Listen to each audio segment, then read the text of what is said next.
ఈ విధంగా మనకు కావాల్సిన సైజులో ముక్కల కింద కోసుకోవాలి. ముక్కల కింద కోసుకున్న ముక్కల్ని మనం ఏలితో పైన లైట్గా ఒత్తుకుని చపాతీ కర్రతో పైన లైట్గా పాముకోవాలి. అలా పామడం వల్ల కాజాలు పొడుగ్గా వచ్చినట్టు వస్తాయి.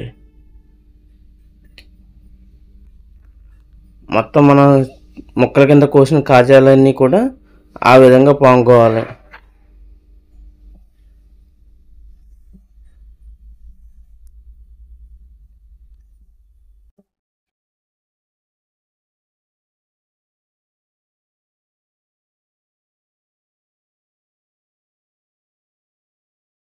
అలా పాముకున్న కాజాలన్నీ కూడా ఒక పొలంలోకి తీసుకోవాలి. తర్వాత పొయ్యి మీద ఒక కళాయి పెట్టుకుని డీప్ ఫ్రైకి సరిపడగా ఆయిల్ పోసుకుని లైట్గా వేడెక్కనివ్వాలి. మరీ వేడెక్కకూడదు. లైట్గా వేడెక్కాక ఒక్కొక్కటి చొప్పున మనం చేసి పెట్టుకున్న ఈ కాజాలన్నీ కూడా అందులో వేసుకోవాలి.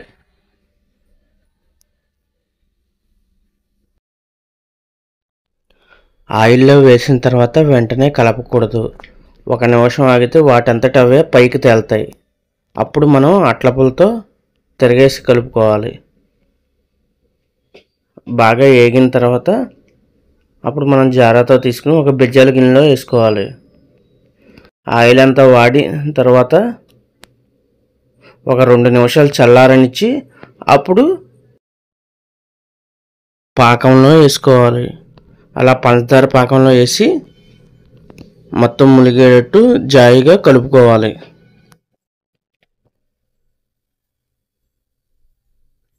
పాకంలో 5 నిమిషాలకు మించి ఎక్కువ ఉండకూడదు. ఉంటే మెత్తబడిపోతాయి కాజాలు.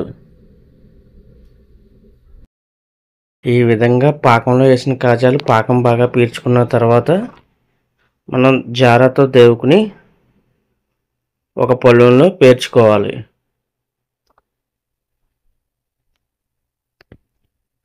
చూడండి కాజాలు ఎంత బాగా వచ్చినాయి.